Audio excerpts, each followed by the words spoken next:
A businessman checks into the Nail Hilton in Cairo carrying a leather briefcase and wearing an expensive Italian suit. Confident, unremarkable, speaking perfect Arabic with an Egyptian accent. The receptionist hands him a key to room 714. He takes the elevator alone, enters his suite, and locks the door behind him. Security, privacy, control. Exactly what an intelligence operative needs when handling classified material in a foreign capital. But what he doesn't know is that the hotel staff watching him aren't really hotel staff. That the room he's entering has been prepared specifically for his arrival. That hidden cameras are already recording his every movement. And that within 6 hours, this Egyptian intelligence officer will be drugged, photographed with fabricated evidence, and turned into an unwitting asset for Israeli intelligence. This was a honey trap perfected, invisible, devastating, executed inside Egypt's most prestigious hotel, while hundreds of guests slept unaware that espionage was unfolding on their floor. The concierge smiled politely as the guest passed through the marble lobby. What he observed and reported immediately through an encrypted device would trigger the final phase of an operation months in preparation. The intelligence machinery of entrapment had been set in motion weeks earlier, and by the time Ahmed Mansour walked through those gilded doors, his compromise was already a mathematical certainty. This is the story of how intelligence services transform hotels into theaters of manipulation.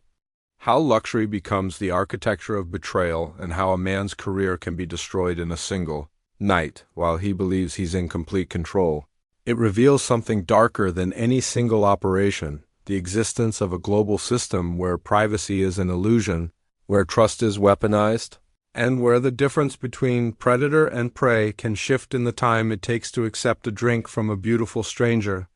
Understanding how Ahmed was trapped requires understanding who he was and why his compromise was deemed necessary by a state he'd spent his career opposing. Born in 1968 in Alexandria to a military family, Ahmed grew up in a household where service to Egypt was the highest virtue. His father had fought in the '67 war against Israel, returning home bitter about the devastating defeat. His mother worked as a translator at the foreign ministry. From childhood, Ahmed absorbed the narratives of Arab nationalism, Israeli aggression, and Egypt's duty to lead the resistance against Zionist expansion. Every family dinner reinforced the same lessons. Israel was the enemy. Vigilance was survival. Strength came through intelligence. Ahmed excelled academically, particularly in languages and mathematics. He spoke Arabic, English, French, and Hebrew fluently by age 22. This linguistic aptitude, combined with his family connections, made him an ideal candidate for Egyptian intelligence recruitment. In 1990, fresh from Cairo University with a degree in political science, he was approached by Mukhabarat officers who saw his potential. The interview process lasted 6 months. Psychological evaluations, polygraph tests, background investigations into every aspect of his life and family. Ahmed passed every test with flying colors, demonstrating not just competence but the ideological commitment that intelligence services value above raw skill. His training began in 1991 at a facility outside Cairo, where Egyptian intelligence groomed its case officers. The curriculum covered surveillance techniques, dead drops, recruitment psychology, encryption protocols, and the art of building cover identities that could withstand scrutiny. But the most important lesson Ahmed learned was patience. Intelligence work wasn't Hollywood glamour. It was months of tedious observation punctuated by brief moments of action. It was building relationships over years before extracting a single piece of valuable information. It was living a lie so completely that the truth became a distant memory. Ahmed's first posting was Damascus, operating under diplomatic cover at the Egyptian embassy. His official title was cultural attaché. His actual role was monitoring Palestinian militant groups operating from Syrian territory and assessing their relationships with Syrian intelligence. Syria and Egypt maintained complicated relations in the 90s. Sometimes allies, sometimes rivals, always suspicious of each other's intentions. Ahmed's job was to provide Cairo with insights into Syrian strategy that couldn't be obtained through official diplomatic channels. He performed competently but not brilliantly during his Damascus years. He filed detailed reports, cultivated sources among Palestinian factions, and avoided the mistakes that ended careers, getting caught in compromising situations or falling under hostile surveillance. In 1995, he was recalled to Cairo and assigned to the department monitoring Israeli intelligence activities in Egypt and across the Arab world. This was a significant promotion, placing him in direct opposition to Mossad operations. Israeli intelligence had maintained a presence in Egypt since the Peace Treaty of '79, operating officially through the embassy in Cairo and unofficially through networks of agents recruited from Egyptian society. Ahmed's unit tracked these networks, identified suspected Mossad officers operating under diplomatic cover, and attempted to penetrate Israeli operations through double agents. It was a chess game played in shadows where every move carried risk and victories were measured in fragments of intelligence rather than dramatic breakthroughs. What made it valuable to Egyptian intelligence was his analytical mind. He didn't just collect information. He synthesized patterns from disparate data points. He could look at travel records, financial transactions, communication intercepts, and social media activity, then construct operational profiles of suspected Israeli agents with remarkable accuracy. His reports became required reading for senior officials in Egyptian intelligence. He identified at least 3 Mossad officers operating in Egypt between 1996 and 2000. Leading to their expulsion and the roll-up of several agent networks. This success made him a target. Mossad maintained extensive files on Egyptian intelligence officers, and Ahmed's name appeared with increasing frequency in classified assessments. Analysts in Tel Aviv recognized that he posed a significant threat to Israeli operations in Egypt. He was smart, dedicated, and effective. More concerning, he was being groomed for senior positions where he would have even greater access to sensitive information and broader influence over Egyptian intelligence strategy toward Israel. The question wasn't whether to target Ahmed, but how and when. The opportunity emerged in 2009 through an unexpected channel. Egyptian intelligence was investigating corruption within its own ranks, specifically officers suspected of embezzling funds from operational budgets. Ahmed was assigned to an internal review committee examining financial irregularities. The investigation was sensitive, potentially embarrassing to the service, and handled with extreme discretion. But information about the probe leaked to Israeli intelligence through a source whose identity remains classified. Mossad planners realized this internal investigation created a vulnerability they could exploit. The plan developed over 6 months involved creating a situation where Ahmed would appear to be one of the corrupt officers he was investigating. If they could fabricate evidence showing Ahmed receiving payoffs or living beyond his means, his career would be destroyed and his credibility demolished. But simply planting false financial records wouldn't be enough. Egyptian investigators would scrutinize any evidence too carefully. What Mossad needed was something more direct, more visceral. Photographs of Ahmed in compromising situations that would be impossible to explain away. The classic honey trap refined for the digital age. The woman selected for the operation was Maya, though that wasn't her real name. She was 29 years old, Egyptian by birth, but recruited by Mossad years earlier when she was a graduate student in Paris. Her recruitment had followed the classic pattern. Financial pressures from student loans, an affair with an Israeli embassy official who revealed his true identity only after she was emotionally attached, then the gradual transition from informant to full agent. Maya spoke perfect Egyptian Arabic, understood the culture intimately, and possessed the acting ability to construct personas that felt authentic under scrutiny. Her cover for the Cairo operation was established 3 months before contact with Ahmed. She posed as an art dealer representing European galleries interested in contemporary Middle Eastern art.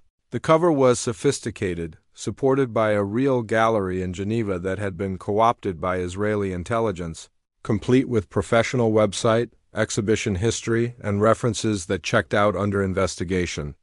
Maya rented an upscale apartment in Zamalek, Cairo's affluent island district, joined the right social clubs, attended gallery openings and charity events where she could be seen by people who mattered.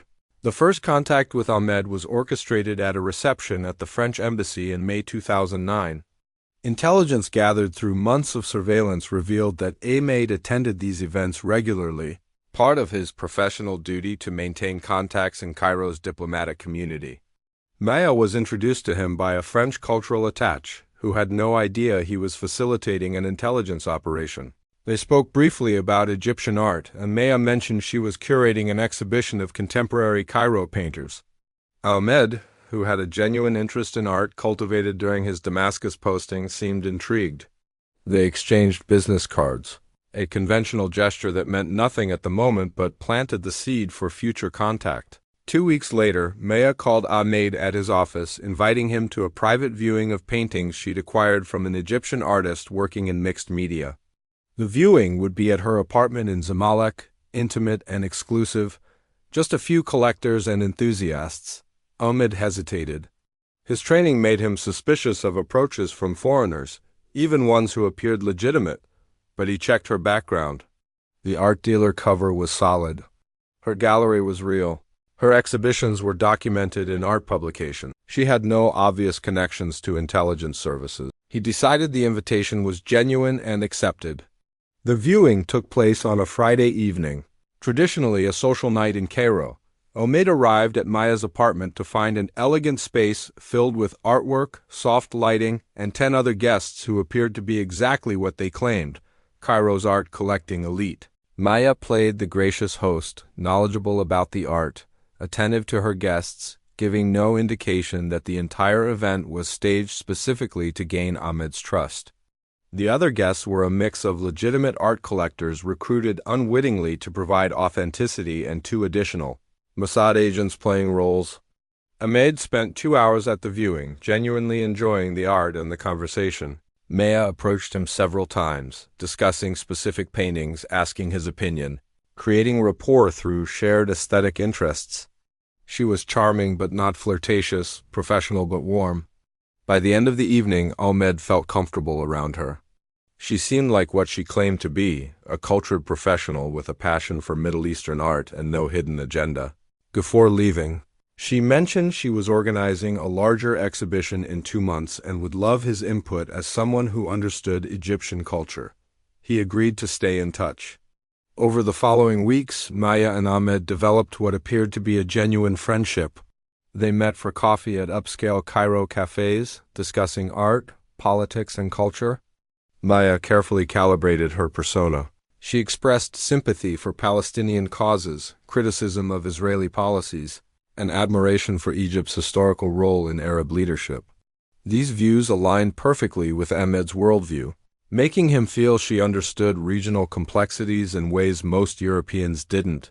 She never pushed for information about his work, never asked suspicious questions, never displayed any behavior that would trigger his intelligence training. The trap was set for late July. Maya told Ahmed she needed advice. A wealthy European collector was visiting Cairo and wanted to see her entire private collection before commissioning acquisitions for his gallery. She was nervous about the meeting, unsure if her collection was impressive enough. Would Ahmed be willing to come to her apartment the evening before to give his honest assessment? She valued his judgment and would be grateful for his help. The request seemed innocent, even flattering. Ahmed agreed without hesitation. The evening of July 23rd, Ahmed arrived at Maya's apartment at 8 p.m. She greeted him warmly, offered wine which he declined, then coffee which he accepted. They walked through her collection hanging on the walls, discussing each piece. Maya had changed from their previous meetings. She wore an elegant dress, more formal than necessary for a private consultation. Her manner was slightly nervous, vulnerable, creating an atmosphere of intimacy. Ahmed noticed but misinterpreted it as anxiety about the upcoming collector meeting. After reviewing the art, Maya suggested they sit on the balcony overlooking the Nile. The view was spectacular, the city lights reflecting on the water. They talked for an hour about topics more personal than their previous conversations. Maya spoke about her loneliness in Cairo, how difficult it was to form real connections in a city where she was always seen as a foreigner. Ahmed reciprocated, admitting that intelligence work created isolation, an inability to be truly authentic with anyone outside the service. The conversation created the illusion of mutual vulnerability, exactly what Maya had been trained to construct. At 10 p.m., Maya excused herself to get more coffee. When she returned, she sat closer to Ahmed than before. She touched his arm while making a point, a gesture that crossed from friendly to something more. Ahmed felt the shift but didn't pull away. For a man who'd spent 20 years maintaining cover, suppressing authentic emotions, living in constant guardedness, the possibility of a genuine human connection was intoxicating. When Maya leaned forward and kissed him, he responded. What happened over the next 2 hours was documented by 4 hidden cameras positioned throughout the apartment, capturing multiple angles in high definition. Maya had been trained in seduction operations, understanding exactly how to make Ahmed feel he was initiating intimacy rather than being manipulated into it. Every moment was choreographed to create imagery that would be devastating if revealed. Ahmed undressing her, the two of them in her bedroom, positions and angles that would be impossible to explain as anything other than a sexual relationship. At midnight, after Ahmed had fallen asleep, Maya quietly left the bedroom. In the next room, 2 Mossad operatives waited with medical equipment. They entered the bedroom silently. Ahmed never woke as one administered a mild sedative through injection, ensuring he would remain unconscious for the next phase. While he slept, the team worked with clinical precision.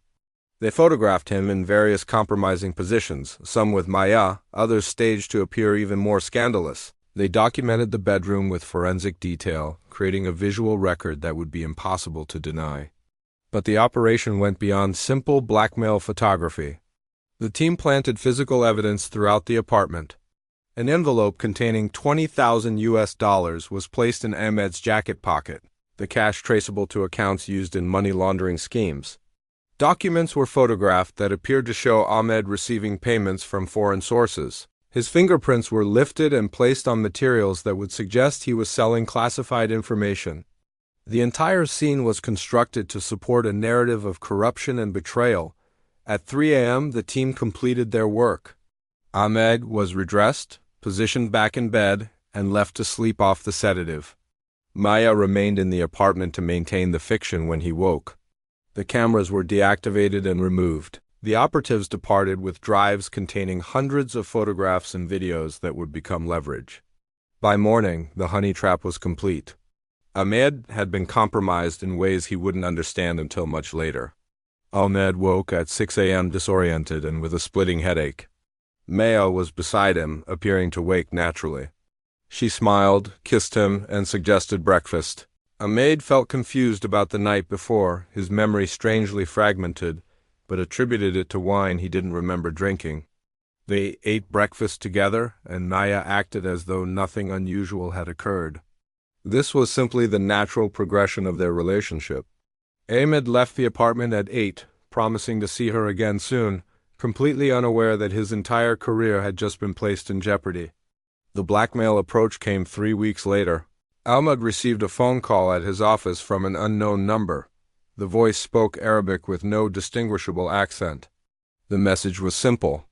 We have photographs of your meeting with Maya. We have evidence of payments you received. We have documentation of classified material you accessed. You will receive instructions soon. Then the line went dead. Ahmed's stomach dropped. He immediately understood he'd been trapped, though he couldn't yet comprehend the full scope. Within hours, a package arrived at his home address. Inside was a tablet computer loaded with the evidence, photographs of him with Maya in positions that left no doubt about their relationship, images of the envelope filled with cash in his jacket, documents that appeared to show him copying classified files, a video compilation showing him entering Maya's apartment multiple times over 2 months. The material was devastating, professionally shot, impossible to explain away as fabrication. Attached was a typed note with instructions. The demands were carefully calibrated.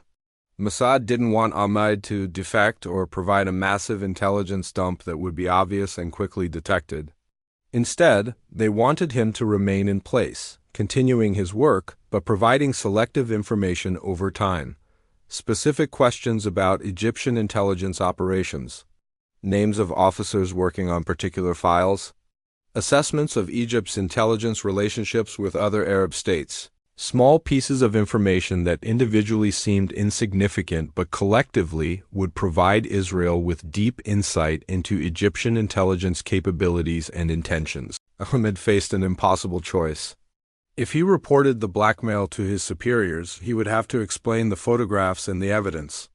Even if he convinced them he'd been set up, his career was finished. Egyptian intelligence had zero tolerance for officers who placed themselves in compromising positions, regardless of circumstances. His training had emphasized this repeatedly. Avoid situations where you can be blackmailed. If you fail, you're finished. The alternative was to comply with the blackmail, becoming exactly what the fabricated evidence portrayed him as, a traitor selling out his country for money. He spent 3 days in agony before making his decision. He would comply, at least initially, while attempting to find a way out. His first act as a compromised officer was to access files on Egyptian intelligence operations in Gaza and report their contents to a phone number provided in the instructions. The information was genuine but not catastrophic operational details that Israel probably already knew through other sources. Ahmed rationalized that he was buying time, not really causing damage.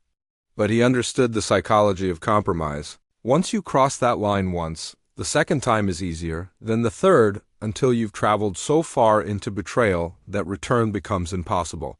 For 6 months, Ahmed provided information to his Israeli handlers. The requests gradually escalated from peripheral details to more sensitive material. Names of Egyptian agents operating in Israel. Communications intercepts of Palestinian groups that Egyptian intelligence shared with Cairo, assessments of Egyptian military readiness that crossed from intelligence into national security. Ahmed felt himself drowning in betrayal but saw no exit. Every piece of information he provided gave Mossad more leverage. Every month that passed made voluntary confession more difficult to explain. The breaking point came in February 2010. Ahmed was instructed to provide details about Egyptian intelligence's planned operations against Israeli networks in Cairo. This wasn't peripheral information. This was operational planning that would directly endanger Egyptian operations and officers. Ahmed realized that complying meant potentially causing the death or capture of his colleagues. He couldn't cross that line. He made the decision to confess everything to his superiors, accepting that his career and possibly his freedom were finished, but refusing to let others pay for his compromise. The confession to Egyptian intelligence leadership was devastating. Ahmed provided every detail, the honey trap, the photographs, the blackmail, the information he'd surrendered over 6 months. He expected immediate arrest. Instead, something unexpected happened.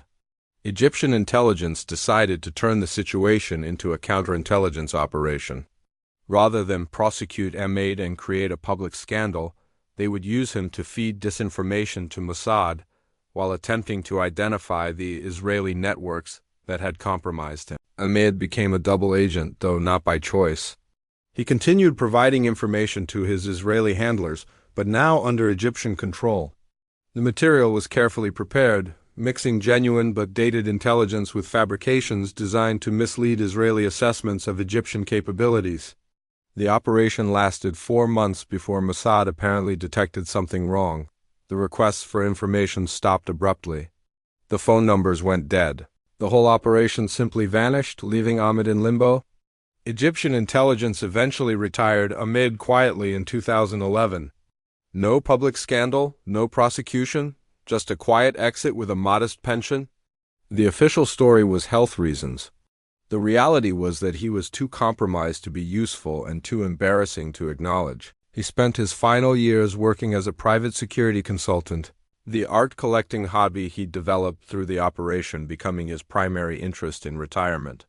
The Maya operation became a case study within Mossad's training programs as an example of patient, well-executed human intelligence collection. Intelligence services worldwide analyzed the technique, noting both the sophistication of the approach and the psychological insights that made it effective. The operation demonstrated something uncomfortable about modern espionage, that human vulnerabilities like loneliness, the desire for connection, and the need to be understood remain exploitable regardless of training or experience. For Ahmed Mansour, the operation destroyed everything he'd built over a 20-year career. He'd entered intelligence work believing he was serving his country against its enemies. He ended his career as exactly what he'd fought against, an agent of the enemy, even if forced into that role through manipulation. The honey trap didn't just compromise his access to classified information. It shattered his identity, his sense of honor, his understanding of himself as someone incorruptible.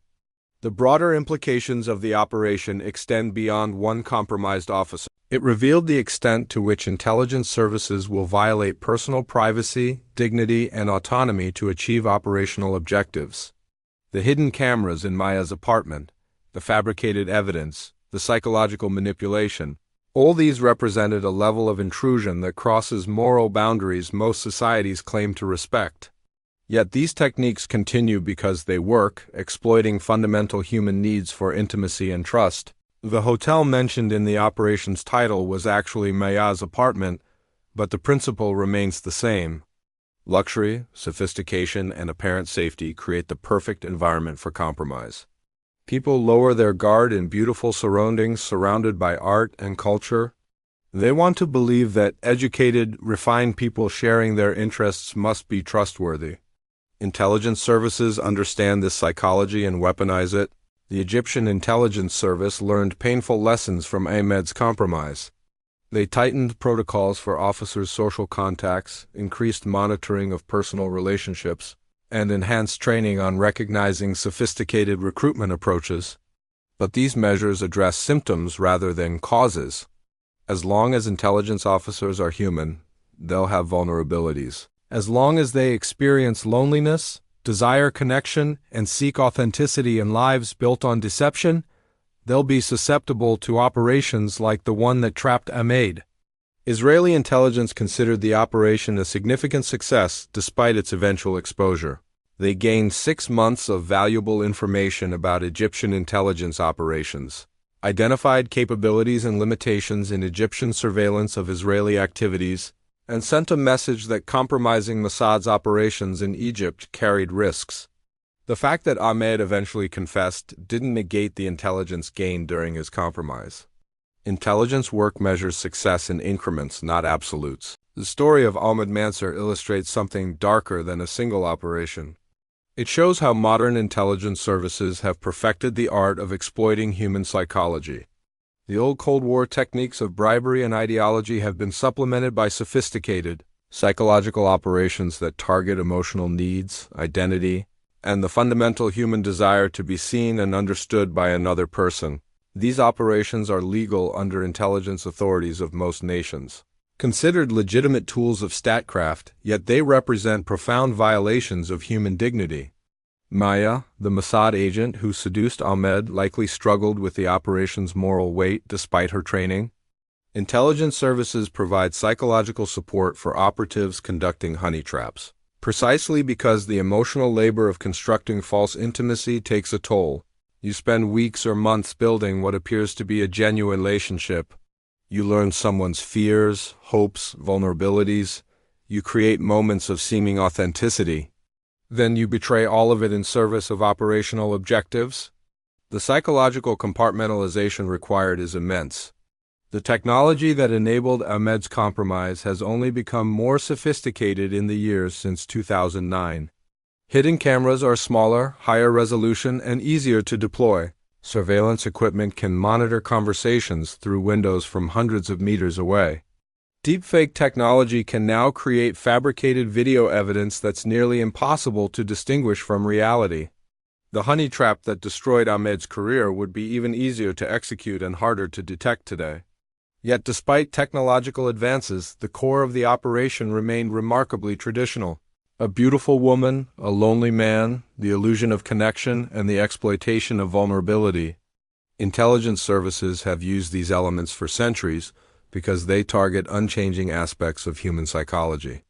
The Mossad operation in Cairo in 2009 was not fundamentally different from KGB honey traps in Cold War, Berlin, or CIA operations in Saigon during the Vietnam era.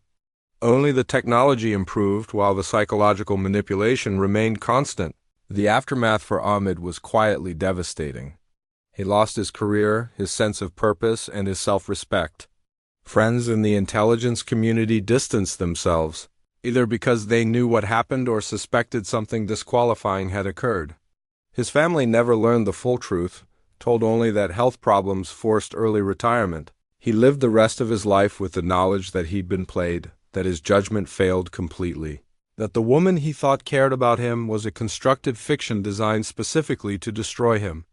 The question that haunted Ahmed until his death was whether he could have avoided the trap. Intelligence training emphasizes vigilance, but it can't eliminate human needs for connection. He followed protocols by checking Maya's background. He maintained appropriate caution during their early interactions. But eventually his loneliness and desire for authenticity overwhelmed his professional judgment. The operation succeeded because it gave him exactly what he needed emotionally at a moment when he was vulnerable. The broader lesson for intelligence services was double-edged. The operation showed that careful psychological profiling and patient execution could compromise even experienced officers. But it also revealed the risks of such operations. If Ahmed had reported the blackmail immediately instead of complying, Egyptian intelligence could have mounted an aggressive counterintelligence operation that might have rolled up Mossad's networks in Egypt. The 6-month delay before confession was fortunate for Israel, but not guaranteed. For intelligence officers worldwide, Ahmed's story serves as both warning and case study. The warning is obvious: trust no one, assume every relationship might be operational, maintain boundaries between professional and personal life that can prevent compromise. The case study value lies in understanding how sophisticated adversaries construct approaches that bypass conscious defenses by targeting subconscious needs and desires. The luxury apartment in Zamalek where Ahmed was trapped has changed hands several times since 2009. Current residents have no idea their home was once the site of an intelligence operation. The art that decorated the walls during Maya's residence was sold or returned to the Geneva gallery that served as cover. The furniture where Ahmed and Maya sat talking about culture and loneliness has been replaced. Nothing physical remains of what happened there, except perhaps traces of mounting brackets from hidden cameras. Yet the operation's impact continues reverberating through intelligence communities. Training programs use it as an example of what perfect execution looks like. Counterintelligence units study it to identify warning signs officers should recognize. Psychologists analyze the emotional manipulation techniques that made it effective. The operation transcended its immediate objective of compromising one Egyptian officer to become a template for similar operations worldwide. The ethical questions raised by operations like this remain unresolved. Intelligence services justify honey traps as necessary tools for national security, arguing that gathering information about adversaries' capabilities and intentions prevents conflicts and saves lives. Critics counter that operations involving sexual manipulation, fabricated evidence, and psychological abuse cross lines that legitimate states shouldn't cross regardless of security benefits. The debate continues with no resolution because the fundamental tension between security and morality admits no easy answers. What makes Ahmed's story particularly tragic is that he was by most accounts a good officer who served his country competently for 2 decades. His compromise didn't result from greed, ideology, or recklessness. It resulted from loneliness and the human need for authentic connection, needs that intelligence training can suppress but never eliminate. He made one error in judgment, trusting a woman who appeared trustworthy, and that single error destroyed everything he'd built. The Mossad operation succeeded because it understood Ahmed better than he understood himself. The months of surveillance before contact weren't just about identifying his routine and vulnerabilities. They were about building a psychological profile so detailed that Maya could be trained to become exactly the person Ahmed needed to meet at that moment in his life. The art dealer cover wasn't random. It appealed to interests he'd developed in Damascus and maintained in Cairo. Her political views aligned with his. Her apparent loneliness mirrored his own. Every element was calculated to create maximum resonance. This level of psychological manipulation raises questions about the nature of identity and authenticity. When every element of someone's personality is constructed to manipulate you, can the interaction be considered a relationship at all? Ahmed believed he was connecting with another human. In reality, he was connecting with a fabrication designed by a committee of intelligence officers studying his psychological profile. The violation goes beyond privacy or security. It strikes at the core of what makes human connection meaningful. Intelligence services defend these operations as no different from any other form of deception used in espionage. But there's a qualitative difference between lying about your identity to gather information and constructing an elaborate fiction that weaponizes someone's emotional needs against them. The former is traditional tradecraft. The latter is psychological warfare targeting the individual rather than the nation. The trap that caught Ahmed in Cairo in 2009 represents the culmination of decades of refinement in human intelligence collection. Every element, the long surveillance period, the carefully constructed cover identity, the patient relationship building, the precise exploitation of vulnerability, reflected lessons learned from thousands of previous operations. Intelligence services have spent the better part of a century studying how to compromise human targets. And operations like this demonstrate they've achieved near-perfect execution. Yet perfect execution doesn't mean perfect outcome. The operation eventually fell apart when Ahmed's conscience wouldn't allow him to provide information that might endanger colleagues. This reveals a limitation in even the most sophisticated psychological operations. You can manipulate someone into compromise, but you can't fully control their moral boundaries under pressure. Ahmed's refusal to cross certain lines, even after months of providing information, suggests that core identity persists despite coercion. The story doesn't have a clean ending. Ahmed lived for several years after retirement, dying in 2014 from heart disease that friends believed was exacerbated by stress from his final years in service. Maya, if that was ever a real operational name, presumably continued working for Mossad on other operations. The apartment in Zamalek houses different people. Egyptian intelligence continues its work against Israeli operations with procedures adjusted based on lessons learned.